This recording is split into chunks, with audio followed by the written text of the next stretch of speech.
Blackpool, Hong Kong and Birkenhead may seem a strange combination, but it is all to do with running in and testing two traditional-style double-deckers for a new heritage tramway being built along some of the streets of Birkenhead. Situated on the River Mersey opposite Liverpool, Birkenhead is a first-class location for a street-running heritage tramway. For it was here in 1860 that an American, George Francis Train, constructed the first purpose-designed street tramway in this country, the start of an era that would lead to the development in many towns in Britain in Victorian times of street tramways.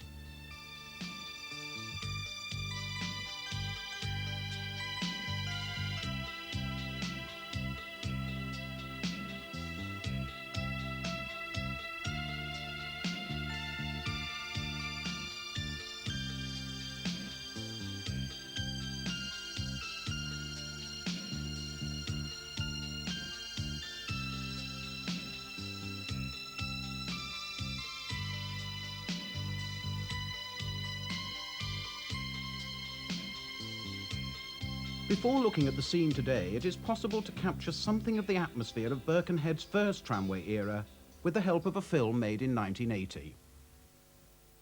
I went to Paris. The Emperor was too busy with the armies. I came to England. London was too conservative. Liverpool seemed asleep. Instinct pointed me to Birkenhead, where practical men met me in a practical way.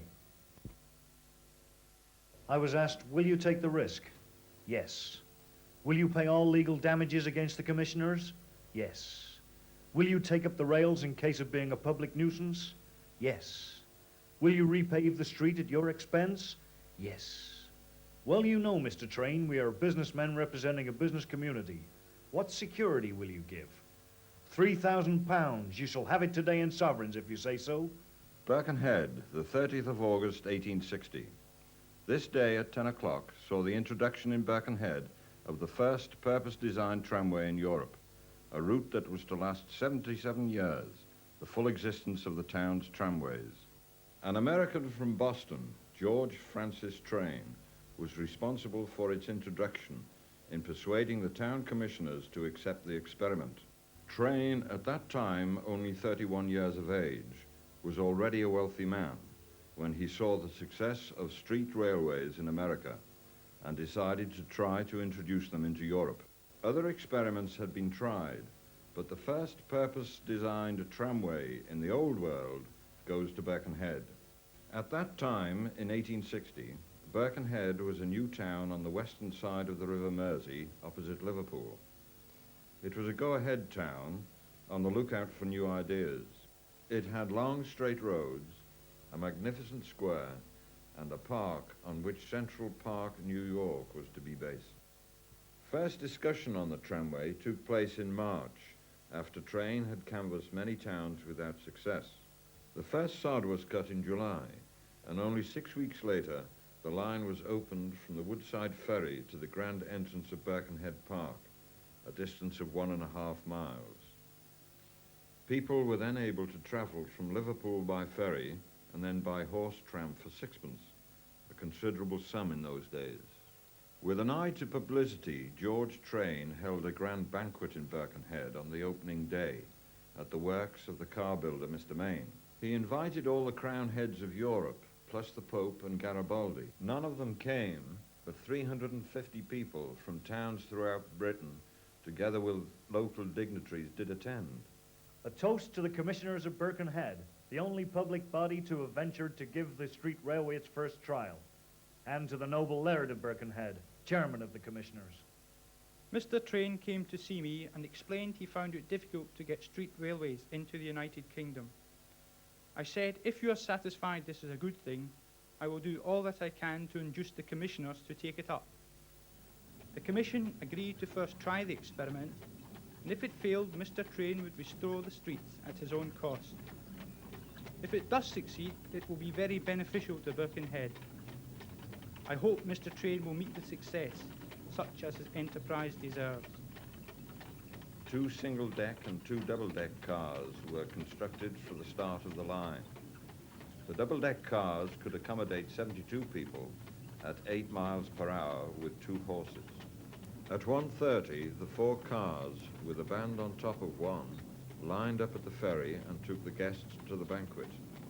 As it was making its first journey to the park, Mr. Train stopped the car at Price Street and invited local citizens aboard. Others known to be there were Mr. Gallion, later director of Birkenhead Brewery Company, Mr. Cross, shoemaker and eccentric, and Mr. Galloway, sole rate collector for the town.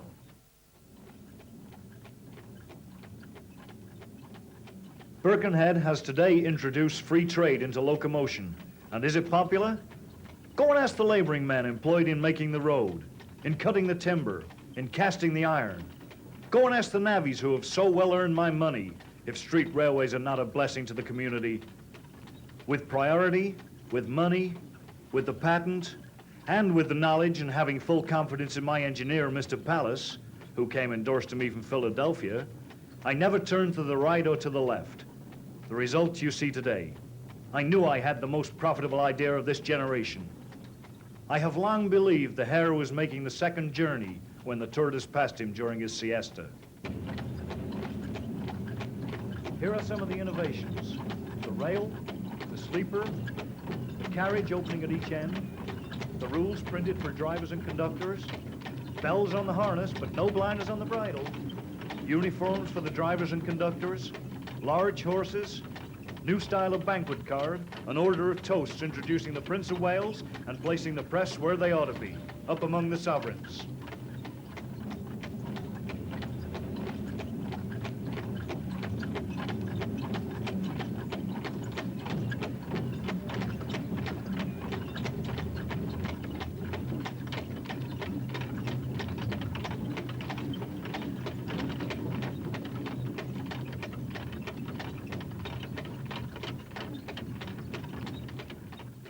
Gentlemen, I've just received a telegram.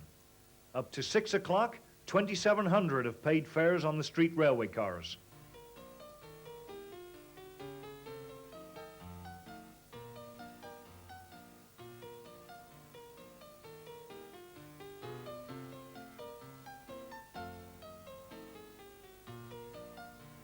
Gentlemen, the health of the chairman and directors of the Birkenhead Street Railway Company. The banquet finished at 8 p.m., the guests having been seated for some 6 hours, during which time 4,360 people travelled on the tramway. Within weeks, George Francis Train left the scene to try his luck with other towns. The following year saw the extension of the line to the village of Oxton, with a new depot at the terminus, Palm Grove. The line prospered, and Harry Nielsen recalls the scene in the 1870s. As a boy, I got to know the drivers and guards and was told many stories about the horses. Few of them lasted at work as long as 6 years. Most broke down before that and were put to lighter work or destroyed. A young horse starting for the first time, snorting and straining at the traces, was a sad sight. But new horses were paired with older, more sedate ones who knew the job. On the return journey, a tip horse helped the pair on the steepest slopes at the ferry and Cannon Hill. The constant stopping and restarting as passengers hailed the cars anywhere was hard on the horses, who tried to rush away at the starting bell, only to be pulled up with a jerk. On hot summer days, an attractive light car was brought into service. It was open on all sides, and the passengers sat back to back on 2 long seats, shielded from the sun by a cotton awning edged with red braid, which fluttered delightfully in the breeze. As Christmas drew near, each tramcar was decorated by its coachman and guard. Great was the competition as colourful paper chains, Chinese lanterns, tinsel and glass balls were hung across the tram. There was the usual holly and mistletoe, bright with berries, and a Saturday night journey to market in one of these cars when it was lit up was a real treat. At the ferry terminus, poor lads congregated to beg pennies from the travellers. Those not lucky enough to earn money by carrying suitcases turned somersaults on the muddy road, hoping to obtain a few coppers for their efforts from sympathetic passengers. 2 servants of the tramway company, a driver and a guard, stand out clearly in my memory. The former, a bearded old chap with a ruddy, kindly face, always greeted us children with a smile and a nod. He carried a whip, but only as a badge of office, as he was never known to use it. So we kiddies dubbed him Kindy. His regular guard was a cheery little fellow, known to everybody as Punch. When we had occasion to travel by tramway car, we were always delighted if we found it contained the Red Indian pictures and was staffed by Kindy and Punch.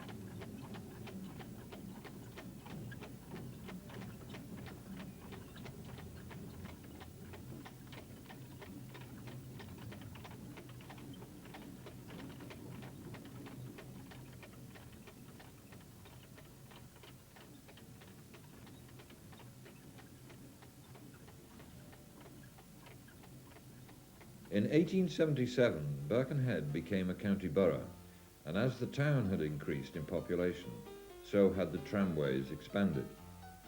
By that year, there were 4 routes operating, and Birkenhead became tramway builders to the world, with such names as Starbuck and George F. Milnes. Gradually, however, the tram lines in the town became dilapidated. An experiment in steam traction was short-lived, after the locomotive overturned on a bend. By the late 1880s, financial difficulties had overcome the Birkenhead Tramway Company. The corporation stepped in, financed the renewal of the track, and then leased it to the new company, which was called the Birkenhead United Tramway Company. By the mid-1890s, the Wirral Company, with the route to New Ferry, was also in trouble. The corporation came to the rescue again. They now owned all the track. In 1879, at the Berlin exhibition, a German, von Siemens, demonstrated the possibilities of electric traction.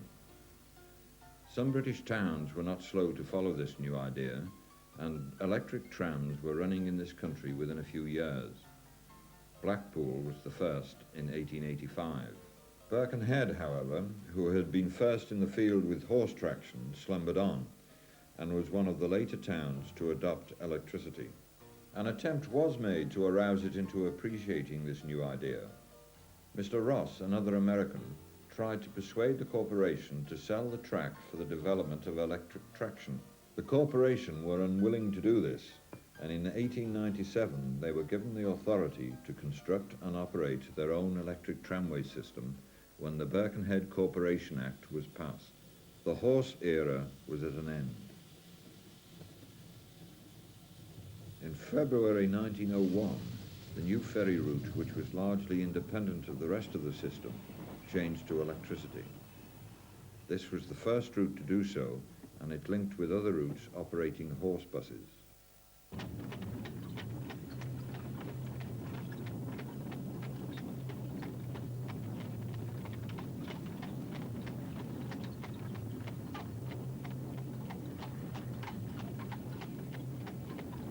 The big celebration was on the 14th of August of that year, when the heart of the system opened with 3 routes to Higher Tranmere and Claughton. The rest of the system was opened in stages and finally completed in March 1902. The trams were built by the local firm of George F. Milnes, who wore a distinctive white hat at the opening celebrations. Covered tops were added by 1903 to all but Higher Tranmere cars. Tops were not allowed on this route because of the fear of the extra weight causing overturning on steep gradients. Route letters were not added until 1913.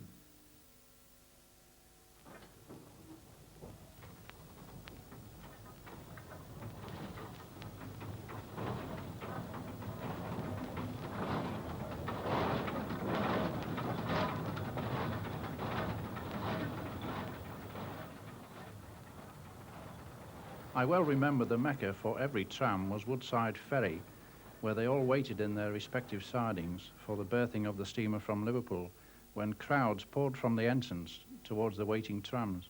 When the inspector in charge of the terminus decided it was time, he blew his whistle with much dignity, and the trams edged forward in a cumbersome jockeying for a place at the points. With much groaning, the cavalcade mounted the slope to disappear one by one round an abrupt right-hand bend, the low-slung new ferry car alone continuing straight on. By this time, another batch was coasting down for the whole business to start again with the arrival of the next steamer. The urban layout, with wide and long straight roads, made it ideal for trams, except for 1 or 2 real snags. One of these was the lofty hump known as Higher Tranmere, reached only by a long, steep hill. On this route, small four-wheelers with special brakes were used.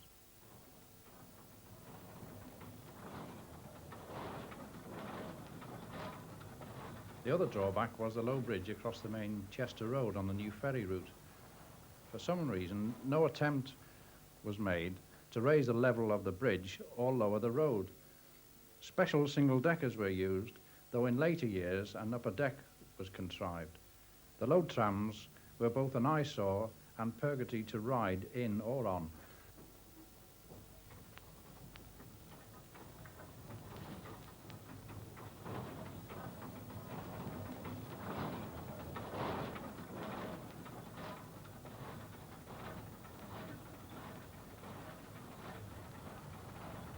Much in keeping with Edwardian days were a number of huge 8-wheel trams with all-over tops.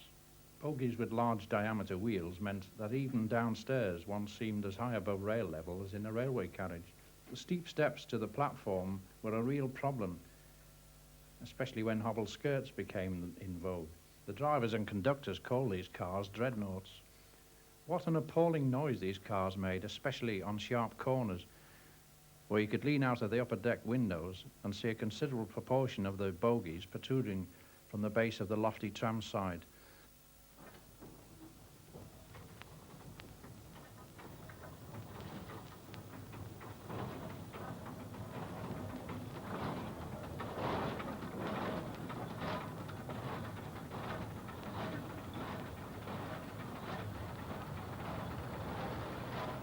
Much more numerous than the big bogie cars were the little four-wheelers with a short wheelbase that on an uneven joint in the rails would set up a violent seesaw motion.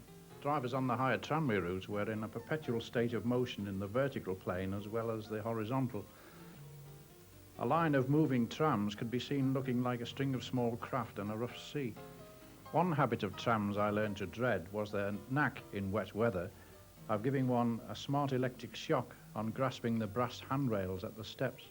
In their declining days, the dreadnoughts became noisier than ever, and vivid flashes emanated from the driver's controller whenever he turned his handle sharply to the off position. On an awkward climb and starting on a sharp curve at the bottom, bang would go the circuit breaker with a puff of blue smoke.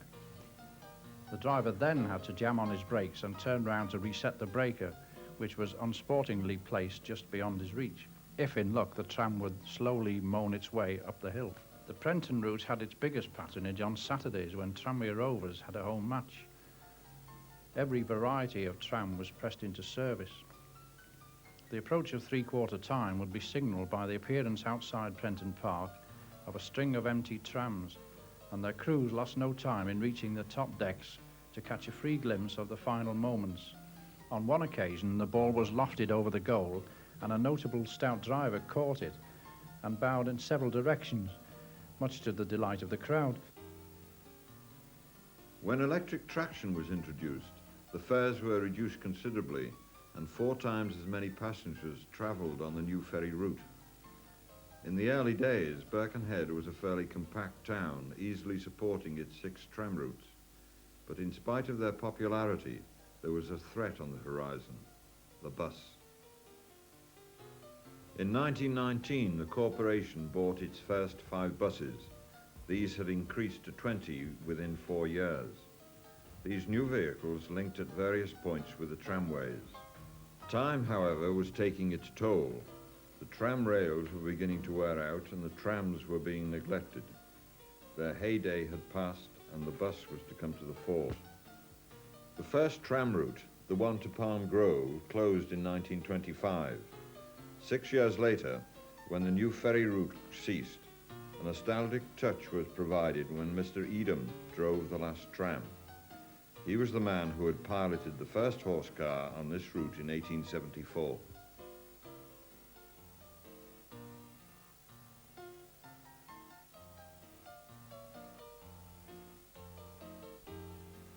The last remaining route, the Oxton Circle, finally closed on the 17th of July 1937. An illuminated car left Woodside Ferry for the depot with due ceremony, and the tram had at last given way to the bus.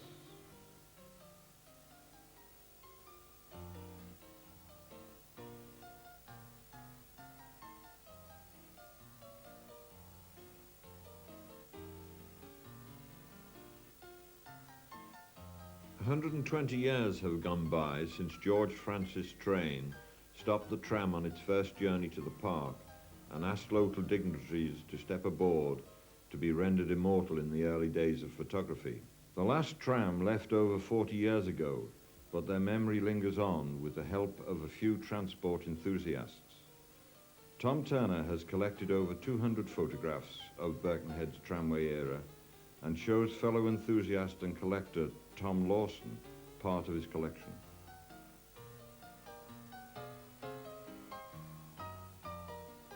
Eric Wright has enabled us to see what the electric trams were really like. Many patient hours of work with scrap materials have produced detailed scale models of the trams he knew in the 1920s. The trams were scrapped, but bodies of some of the large Prenton cars have lain as shelters in Arrow Park for over 40 years. Before it is too late, will someone rescue one, reconstruct it, and bring it back to life for all to enjoy? For after all, this is where it all began. In the early 1980s, the bodies of the Prenton bogie cars in Arrow Park were vandalised and eventually destroyed.